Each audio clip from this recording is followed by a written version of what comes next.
Em 2016 e no primeiro semestre deste ano, o Brasil teve mais de um defensor de direitos humanos assassinado a cada 5 dias. É o que mostra o dossiê chamado Vidas em Luta, Criminalização e Violência contra Defensoras e Defensores de Direitos Humanos no Brasil. Para falar sobre esse assunto, eu recebo agora o Julian Rodrigues, que é membro da coordenação do Movimento Nacional de Direitos Humanos. Olá, Julian. Olá, Felipe. Boa tarde aos telespectadores da TV Câmara. Muito obrigado pela presença. Bom, esse dossiê, ele traz dados aqui preocupantes, né? Só no ano passado houve 66 assassinatos e 64 pessoas foram criminalizadas, atacadas e ameaçadas. Quer dizer, esse dossiê é um trabalho do Comitê Brasileiro de Defensores de Direitos Humanos. O que é esse comitê? Ele é uma rede de várias outras redes e organizações de defensores dos direitos humanos. Nós, do Movimento Nacional de Direitos Humanos, participamos também desse comitê. O que a gente vem notando nos diversos conselhos, nas diversas instâncias? Que há um aumento da ameaça e da criminalização dos defensores de direitos humanos. Então, esse dossiê é uma tentativa de chamar a atenção para esse problema, né? Foi bem repercutido na mídia, nós estamos vendo que as pessoas estão entendendo que é um problema grave hoje no Brasil, o assassinato e a perseguição de pessoas que defendem os direitos humanos. Agora, quais são os crimes contra os direitos humanos mais recorrentes no Brasil?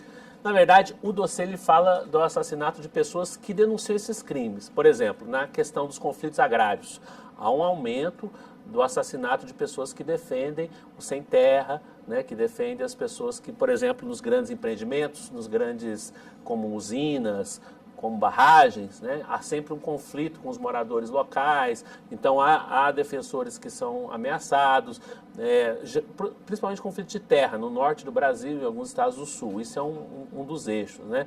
Outro eixo são os conflitos urbanos. Aí você pega, por exemplo, líderes comunitários ameaçados pelo tráfico de drogas ou pela própria polícia militar, a criminalização dos defensores, por exemplo, em manifestações públicas, o ataque, pessoas que às vezes são ameaçadas, às vezes perdem os olhos, enfim, por violência policial. Então, na verdade, é um ataque que vem desde setores que estão violando direitos, né, como traficantes ou grileiros, poceiros, até setores do Estado, setores da própria polícia, setores do Estado.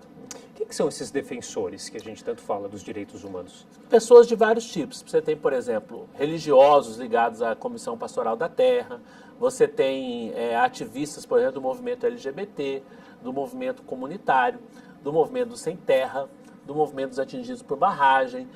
São vários movimentos sociais que estão na luta por terra, por trabalho, pelo meio ambiente, por direitos sociais, contra a discriminação. Então é um leque amplo, a gente chama de defensores de direitos humanos porque realmente é um leque muito amplo e muito plural. O Brasil tem um movimento social muito vigoroso, muito forte, são muitas redes de defensores dos direitos humanos e infelizmente a gente percebe que há nos últimos anos um recrudescimento de assassinatos principalmente, né?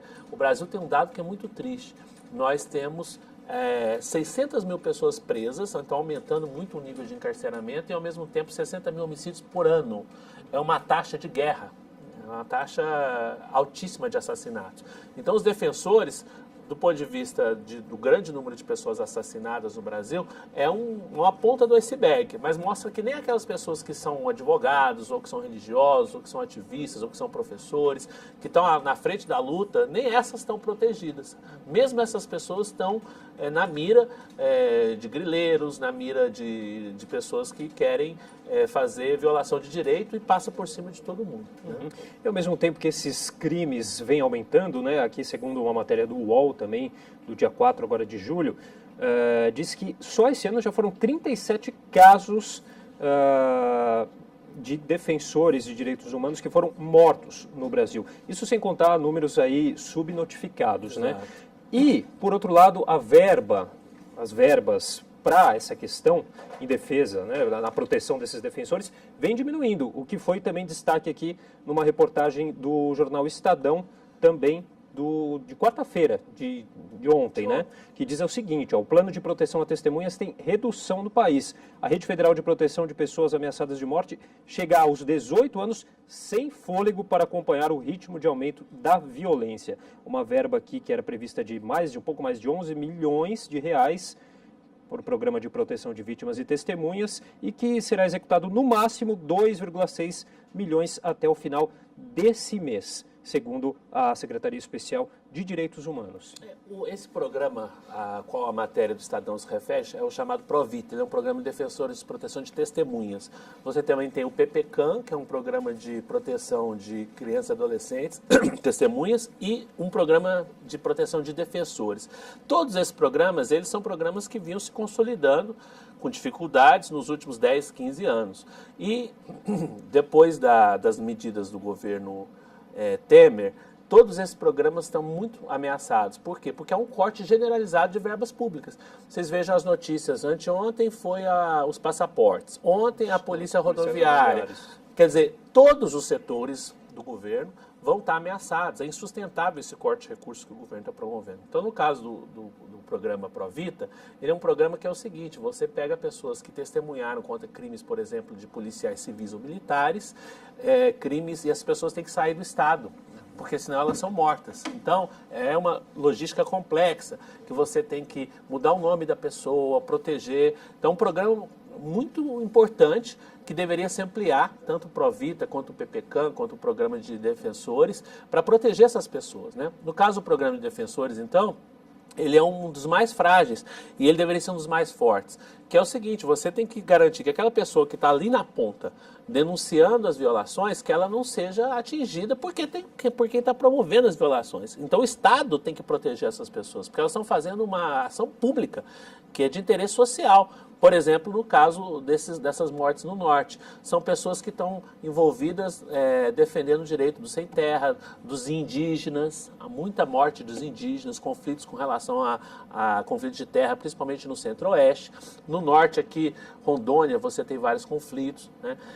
Então, esses números acabam sendo números muito pequenos, se a gente for ver o tamanho do problema. E eles acabam sendo mais fáceis de identificar nos conflitos agrários, nos conflitos mais localizados. Mas os conflitos urbanos, eles têm uma dimensão ainda muito maior. O Movimento Nacional de Direitos Humanos tem insistido muito em 3 questões que a gente tem que debater. Essa questão dos altos índices de homicídio no Brasil, uma política de desencarceramento. A gente viu a crise do sistema prisional, ninguém fala mais disso, mas ela continua do mesmo tamanho, né? Nós temos 40% de presas provisórias, as pessoas não podem continuar presas sem julgamento. E, por último, a questão da guerra às drogas, que tem, na verdade, sido uma guerra contra os pobres, contra os jovens, contra os negros, e a desmilitarização, a reforma da polícia. Porque uma parte dessa letalidade dos defensores e também das pessoas tem a ver com a violência da própria polícia, né? Bom, além dessa questão financeira, corte de recursos, também, na sua opinião, falta aí uma vontade política, outras questões também que precisam ser mudadas, né? Com certeza. Nós vimos, assim que o governo Temer assume, ele acabou com o Ministério, né, de Direitos Humanos. Então, isso já causa uma confusão administrativa muito grande. Depois, agora, ele recriou o Ministério, mas aí são 6 meses para desmontar, 6 meses para recriar, você tira uma estrutura dali para cá, você enfraquece os conselhos de participação. Nós participamos também do Conselho Nacional de Direitos Humanos, que é um conselho de Estado que tem feito essas denúncias, mas resistindo bravamente, porque como corte de recursos, até as reuniões dos conselhos ficam difíceis de acontecer, as conferências não acontecem, houve o cancelamento de conferências de participação popular, de conferências de educação, de outras conferências. Então, há um fechamento dos canais de participação, não só dos recursos. Então, isso é muito preocupante. Até porque o Plano Nacional de Proteção às Defensoras e Defensores, né, depende aí de uma aprovação na Câmara, né? Um projeto de 2009 que já está pronto, mas aguardando para ir a plenário. O que acontece? O plano que existe hoje, ele é muito precário ainda, como eu falei, né? Que teria que ser o mais forte, que é o Programa de Proteção aos Defensores. Então, para você institucionalizar, ele precisa transformar uma lei, que aí você tem um recurso, ele vira uma política pública do Estado brasileiro permanente de proteção de defensores de direitos humanos. Isso também nos é cobrado por instâncias internacionais. O Brasil agora na ONU foi muito criticado pelas suas políticas de direitos humanos por vários países, na chamada revisão periódica universal, que de tempos em tempos os países têm que ir lá na ONU e dizer o que eles estão fazendo para melhorar a questão dos direitos humanos. O Brasil foi muito criticado, a sociedade civil brasileira apresentou um relatório alternativo, porque o relatório do governo parecia que a gente estava num paraíso. Não tem problema de direitos humanos, não tem assassinato, o sistema socioeducativo está bom, não tem rebelião, os meninos não estão morrendo, não tem sistema prisional em crise, não tem rebelião, não tem assassinato, está tudo uma maravilha. E a sociedade civil foi lá dizer, não, os defensores estão sendo mortos, nós temos crise no sistema penitenciário, crise no sistema socioeducativo, conflitos de terra, assassinatos de pessoas LGBT. Esse mês agora a gente passou o orgulho LGBT. O Brasil também é um dos países que mais mata gays, lésbicas, travestis, transexuais. Então nós temos uma crise de direitos humanos que é meio generalizada, né? Tanto por parte do Estado, a violência, quanto por parte de, por exemplo, como eu falei, o crime organizado, latifundiários, grileiros. No Rio de Janeiro tem o problema das milícias, né, que é uma coisa uma paramilitar, e que atua nas... Você viu agora a prisão de vários policiais no Rio de Janeiro. Enfim, então há um problema muito grave de direitos humanos no Brasil e que nós precisamos de enfrentar com prioridade. Complexo, endêmico. Endêmico. Agora, você acha que os direitos humanos eles são vistos de forma equivocada pela sociedade? São, infelizmente são. Você tocou um ponto essencial aí, Felipe. O que acontece? Há muitos programas policialescos, né, de baixa qualidade. Um setor da mídia, ele propagou a ideia de que defender direitos humanos é defender bandidos. E aí as pessoas não se abrem para entender que todos nós estamos dentro dos direitos humanos. Direitos humanos é cada um de nós. Então, se você não quer sofrer uma injustiça, se você tem direito à sua casa, direitos humanos é moradia, direitos humanos é alimentação, direitos humanos é trabalho, direitos trabalhistas são direitos humanos, previdência é direitos humanos, saúde é direitos humanos. E, veja, mesmo que a pessoa cometeu um crime, ela não pode, porque ela cometeu um crime, ser morta, ser torturada. No Brasil a gente tem uma cultura que vem até inclusive da ditadura militar, da escravidão. Nós somos um país que tem uma cultura escravocrata. Então a vida é muito pouco valorizada. Você cometeu um crime, mata. Você cometeu um crime, tortura. Você cometeu um crime, vai preso por anos a fio. A ideia de que as pessoas podem se recuperar, a ideia de que a violência não é só do indivíduo. Se o Estado não te dá educação, não te dá uma boa escola, não te dá um emprego, isso é uma violação de direitos humanos.